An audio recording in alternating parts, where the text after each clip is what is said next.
Hello friends, ये class 9th का chapter 3 and 4 का पार्ट 9 है। इससे पहले अगर आपने 8 पार्ट्स नहीं देखे तो प्लीज़ देख लीजिए।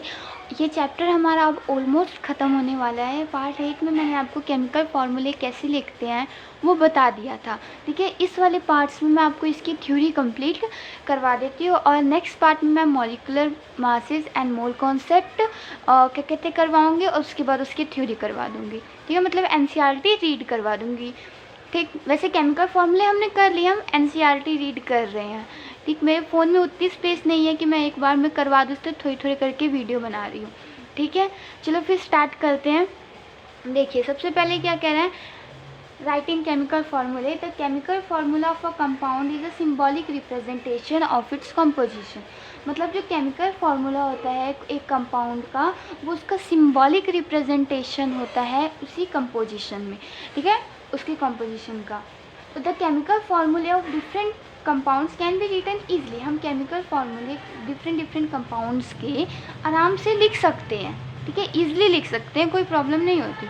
For this, learn the symbols of combining capacity of the elements. अब यहाँ पे combining capacity क्या है? combining capacity है वैलेंसी। ठीक है, इसके लिए हमें, अगर हम अच्छे से केमिकल फार्मूले लिखे, उसके लिए हमें क्या कहते हैं, सिंबल्स और कंबाइनिंग कैपेसिटी कोई भी एलिमेंट की पता होनी चाहिए। What is combining capacity? Valency. ठीक है, मैंने आपको पहले भी कहा था कि वैलेंसी और जो सिंबल्स है 1 to 20 एलिमेंट्स के, वो आपको पता होने चाहिए। ठीक है, और वैलेंसी तो देखो याद करने को बोलते हैं, मगर मैंने तो आपको ट्रिक भी बता दी है कि 1 to 20 एलिमेंट्स में आप कैसे वैलेंसी निकाल सकते हो। ठीक, उसके बाद क्या है, द कंबाइनिंग पावर और capacity of an element is known as its valency. देखो वही चीज़ मैंने कहा था कि बुक के एनसीईआरटी की लाइन बहुत ईजी है, सब कुछ समझ आ जाएगा। देखो यहाँ पे बता भी रखा है कि कंबाइनिंग पावर या कैपेसिटी कोई भी एलिमेंट की उसकी वैलेंसी होती है। ठीक, valency can be used to find out how the atoms of an element will combine with the atoms of another element to form chemical compound। कह रहे हैं कि मतलब जो वैलेंसी है उसे हम यूज़ कैसे कर सकते हैं। वैलेंसी को हम यूज़ कर सकते हैं, मतलब कोई जैसे मेरा एलिमेंट है, उसके एटम कितने कंबाइन हो रहे हैं दूसरे एलिमेंट के एटम के साथ। ठीक है, वो होती है, हम उस वहाँ पे वैलेंसी को यूज़ कर सकते हैं कि कोई भी एक एलिमेंट है, उसके एटम कितने कंबाइन हो रहे हैं दूसरे एलिमेंट के एटम के साथ। ठीक है, valency of the atom of an element can be thought of as hands और आर्म्स ऑफ दैट एटम। मतलब कह रहा है कि हम वैलेंसी, कोई भी एलिमेंट के एटम की वैलेंसी को हम ऐसे सोच सकते हैं, वो उसके आर्म्स या हैंड्स हैं। ठीक है, जैसे मान लो कोई भी मेरा एक एटम है, उसकी +3 वैलेंसी है, मतलब उसके 3 हैंड है, वो +3 हैंड से कंबाइन कर सकता है। जैसे ह्यूमंस के पास 2 हैंड है, मैं 2 हैंड से किसी को पकड़ सकती हूँ, है ना। और ऐसे अगर किसी के पास, ऑक्टोपस के पास जैसे 8 हैंड्स होते हैं, तो वो 8 हैंड से किसी को कंबाइन कर सकता है, पकड़ सकता है। ठीक है, उसके बाद देखो वही ऑक्टोपस और ह्यूमंस वाला ही इसमें नेक्स्ट में एग्जांपल दे रखा है कि human beings have 2 arms and an octopus has 8। Human beings के पास 2 आर्म्स होते हैं और एक ऑक्टोपस के पास 8 आर्म्स होते हैं। ठीक है, if one octopus has to catch hold of a few people in such a manner that all the 8 arms of the octopus and both arms of all humans are locked, how many humans do you think the octopus can hold? कह रहे अगर मान लो कोई एक octopus है, वो ऐसे कुछ ह्यूमंस को पकड़ता है ताकि ह्यूमंस के जो 2 हैंड्स है और जो ऑक्टोपस के 8 हैंड्स है वो आपस में लॉक हो जाए, तो ऑक्टोपस कितने ह्यूमंस को पकड़ सकता है। देखो, ऑक्टोपस के पास है 8 हैंड्स, ह्यूमन के पास है 2 हैंड्स, तो अगर मतलब एक ह्यूमन को पकड़ने के लिए ऑक्टोपस के 2 हैंड चाहिए। ठीक है, तो 8 हैंड है ऑक्टोपस के, तो मान लो 8 हैंड है ऑक्टोपस के, मैं आपको ऐसे करवा देती हूँ, 8 हैंड है ऑक्टोपस के। ठीक है, तो फर्स्ट 2 हैंड एक ह्यूमन को पकड़ा, सेकंड 2 हैंड दूसरे ह्यूमन को पकड़ा, थर्ड 2 हैंड तीसरे ह्यूमन को पकड़ा और फोर्थ 2 हैंड उस ऑक्टोपस के फोर्थ ह्यूमन को पकड़ा। मतलब टोटल एक ऑक्टोपस कितने ह्यूमन को कैच कर सकता है, होल्ड कर सकता है? 4 ह्यूमन को, है ना। तब ह्यूमन के हैंड और ऑक्टोपस के हैंड लॉक हो जाएंगे। अगर मेरे पास एक ऑक्टोपस है और 4 ह्यूमंस हैं, तो 4 ह्यूमंस, चारों के चारों ह्यूमंस के जो हाथ हैं ऑक्टोपस के 8 हाथ से लॉक हो जाएंगे। ठीक है, आया समझ में? देखो वही चीज़ यहाँ पे क्या कह रखा है कि कितने मतलब एक ऑक्टोपस कितने ह्यूमंस को लॉक होल्ड कर सकता है, तो 4 ह्यूमंस को कर सकता है। ठीक है। Represent the octopus with O, अगर कह रहा है कि मतलब चाह रहा है कि ऑक्टोपस को अगर हम ओ से रिप्रेजेंट करें और ह्यूमंस को अगर हम एच से रिप्रेजेंट करें, can you right a formula for this combination, क्या आप इस फॉर्मूला मतलब ये फॉर्मूला लिख सकते हो इस कॉम्बिनेशन के लिए? हाँ, हम लिख सकते हैं। Do you get OH4 as the formula, क्या हमारे पास OH4 फॉर्मूला आएगा? हाँ, क्योंकि देखो यहाँ पे क्या है, OH4 कैसे आया, यहाँ पे 4 ह्यूमंस थे और एक ऑक्टोपस था, है ना, 4 ह्यूमंस एक ऑक्टोपस, या एक ऑक्टोपस 4 ह्यूमंस को कंबाइन कर सकता है। आप ऐसे भी समझ सकते हो कि मैं यहाँ पे समझा देती हूँ। एक ऑक्टोपस है, एक ऑक्टोपस 4 ह्यूमन को कंबाइन कर सकता है, ठीक है। ये रहा ह्यूमन, यहाँ पे इसका एक ह्यूमन एक ऑक्टोपस के 2 हैंड को कंबाइन कर सकता है ना, मगर जो एक ऑक्टोपस है वो 4 ह्यूमन को कंबाइन कर सकता है। इसकी वैलेंसी 4 है, इसकी वैलेंसी 1 है, इसको ऐसे क्रॉस मल्टीप्लाई करा दो तो ये OH4 हो गया, है ना। मतलब 4 ह्यूमंस को एक ऑक्टोपस 4 ह्यूमंस को कंबाइन कर सकता है। आई होप आपको समझ आ रहा हो, है ना। तो द सबस्क्रिप्ट 4 इंडिकेट्स, जो ये 4 है सबस्क्रिप्ट, ये 4 क्या इंडिकेट करिए कि number of humans held by octopus, कितने ह्यूमंस ऑक्टोपस ने हेल्ड किए हैं, तो कितने किए हैं? 4 किए हैं। आगे, the valencies of some common ions are given in table 3.6, we will learn more about valency in the next chapter. देखो क्या रहा है कि कुछ वैलेंसीज दे रखी है इस टेबल में, ये देख लीजिए टेबल, ये टेबल में टेबल 3.6 है, यहाँ पे कुछ वैलेंसी दे रखी है, ठीक है। और बाकी सारी वैलेंसी अगले चैप्टर में, बट मैंने तो आपको 3rd 4th चैप्टर मिक्स करके पढ़ाया है। मिक्स करके पढ़ाने से क्या फ़ायदा हुआ कि आपको तो 1 से लेकर 20 एलिमेंट तक की वैलेंसी आती है ना। बस आपको वैलेंसी 3.6 टेबल में ये जो पॉलीएटॉमिक आयन है इसकी याद करनी पड़ेगी। इससे पहले जो वीडियो उसमें मैंने ये समझा रखा है, ठीक है, कि कैसे क्या याद करना है। और ये जो ये चीज़ है ये भी मैंने आपको बता रखी है, सिर्फ आपको ये याद करने की ज़रूरत पड़ेगी, ठीक है। आगे चलते हैं, बुक का तो कुछ ज़्यादा ही अच्छा हाल है। देखिए आगे क्या कह रहे हैं, the rules that you have to follow while writing a chemical formula are as follow. जब भी हम कोई केमिकल फार्मूला लिखते हैं कि क्या रूल्स हैं जो हमें फॉलो करने हैं, ठीक है। तो देखो मैंने पहले क्या, इससे पिछले वाली वीडियो में भी कहा था कि ये 3 रूल्स पढ़ लो, वैलेंसीज आ जाएंगी। वैसे मैं आपको पढ़ा देती हूँ, ठीक है। क्या कह रखा है, द वैलेंसीज और charges on the ion must balance, कि जो वैलेंसी या मतलब जो चार्ज है एक आयन पे वो बैलेंस होना चाहिए, ठीक है, बैलेंस होना चाहिए। When a compound consists of a metal and a non metal, जब कोई एक कंपाउंड, कोई भी कंपाउंड हो, अगर वो कंसिस्ट करता है एक तो मेटल दूसरा नॉन मेटल, ठीक है, तो द नेम और symbol of the metal is written first. तो जो मेटल है उसको, मेटल का जो सिंबल है या उसका नेम है उसे फर्स्ट पे लिखना है, ठीक है। ये चीज़ मैंने आपको पिछले वीडियो में बताई थी, देखो एक एक चीज़ बताई है, इसलिए मैंने कहा था अगर आप खुद से भी रीड करोगे तो आपको समझ आ जाएगा। ऐसे मैं करवा रही हूँ, ठीक। देखो for example calcium oxide, calcium oxide में कैल्शियम क्या है हमारा? Metal. Oxide means oxygen, oxygen क्या है? नॉन मेटल, ठीक है। सोडियम क्लोराइड, सोडियम क्लोराइड में सोडियम क्या है? एक मेटल। क्लोरीन क्या है? नॉन मेटल, ठीक है। ऐसे ही आयरन सल्फाइड, जैसे iron metal, sulphide means sulphur, sulphur क्या है? Non metal. Copper oxide, copper is metal. एक मिनट,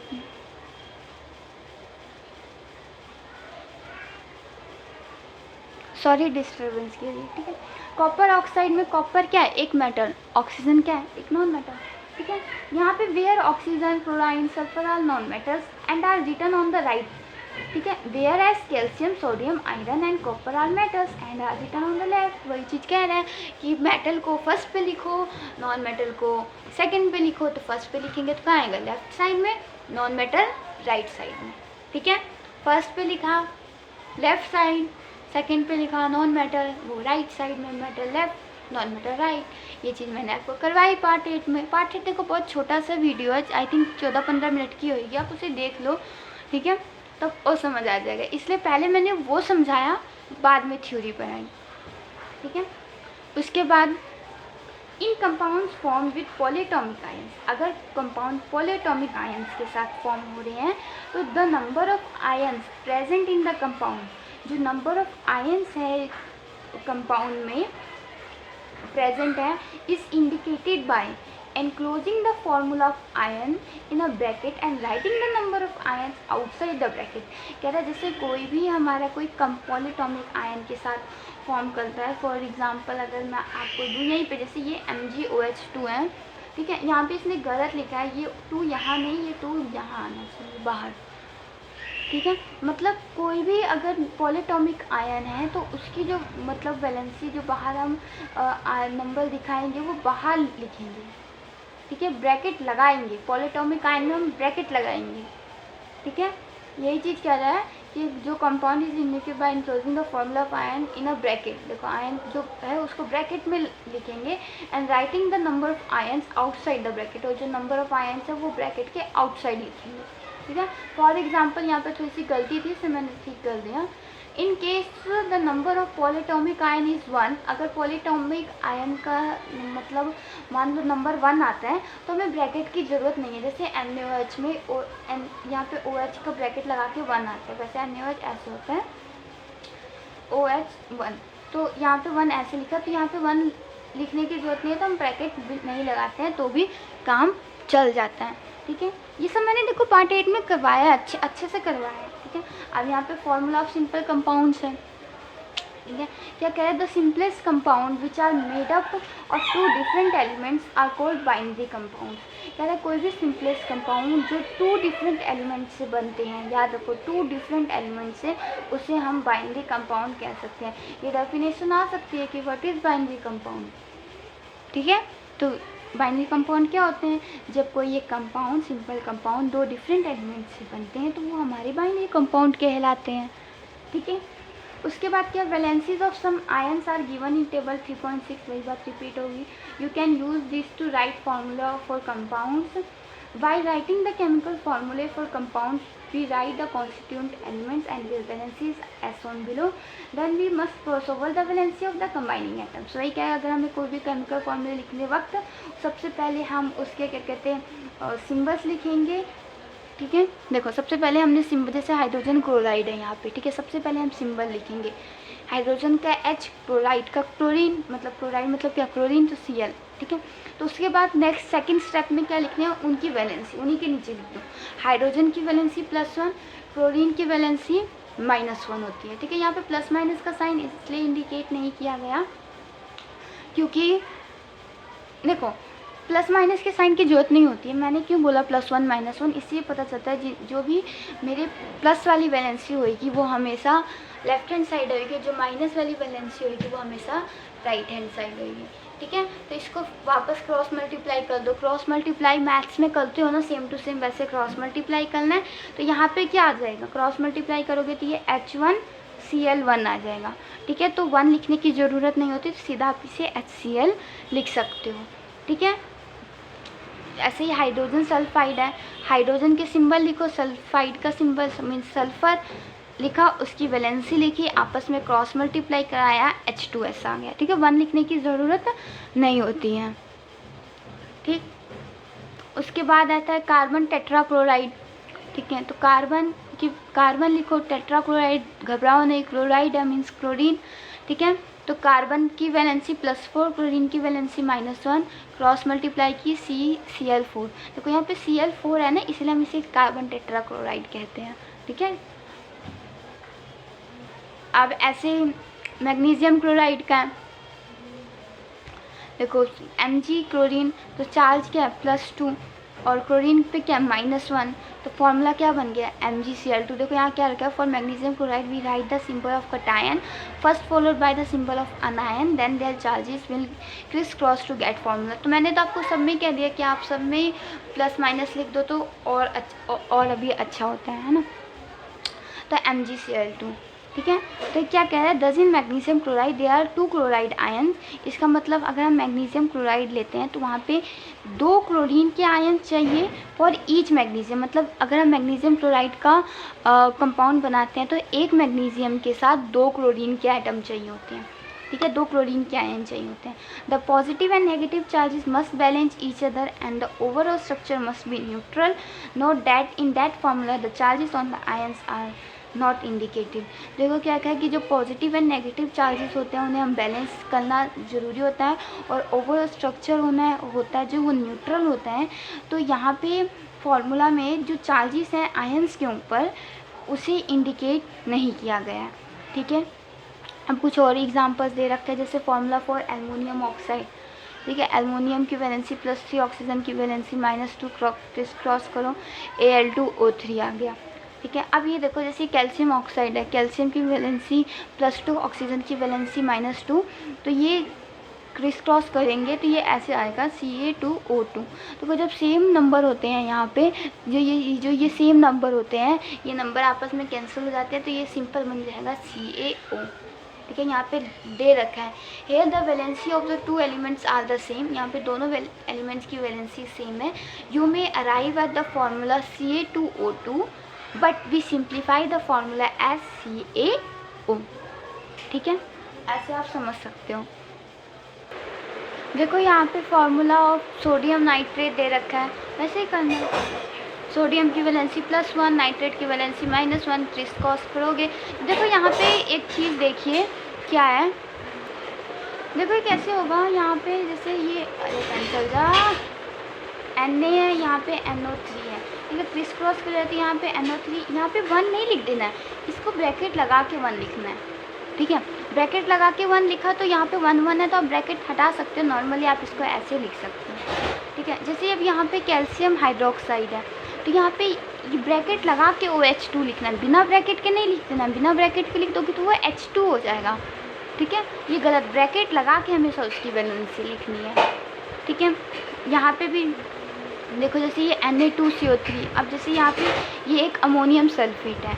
ठीक है, अमोनियम सल्फेट में क्या कर रखा है कि यहाँ पे अमोनियम एक पॉलीटॉमिक आयन है ना, तो यहाँ पे ब्रैकेट लगाई है उन्होंने। जैसे ये NH4 है, तो यहाँ पे ब्रैकेट लगा के 2 लिखा है। अगर सीधा 2 लिख देते तो ये 42 बन जाता, तो यहाँ पे ब्रैकेट लगा के 2 लिखा है। और ये SO4 के साथ तो 1 है, तो ब्रैकेट लगा के 1 लिख सकते हैं, बट 1 लिखने की ज़रूरत नहीं होती, तो इसलिए सिंपली हमने ऐसे लिखा है। ठीक है, अब देखो यहाँ पे कुछ फार्मूला दे रखे हैं, ये मैंने आपको कहा था पिछले वीडियो में कि आप होमवर्क करके लाइएगा, प्रैक्टिस करिएगा। देखो हर वीडियो में यही कहती हूँ कि जितनी प्रैक्टिस करोगे उतना अच्छा होगा। ठीक है, मतलब उतनी आपकी स्पीड बढ़ती है, या कहो जितने क्वेश्चंस करोगे उतनी ज़्यादा आपकी नॉलेज बढ़ती है। ठीक है, तो प्लीज़ प्रैक्टिस करते रहिए। यहाँ पे भी कुछ क्वेश्चन दे रखे हैं, तो इन्हें भी ट्राई करिएगा। देखिए अगले वीडियो में मैं मॉलिक्यूलर मास और मोल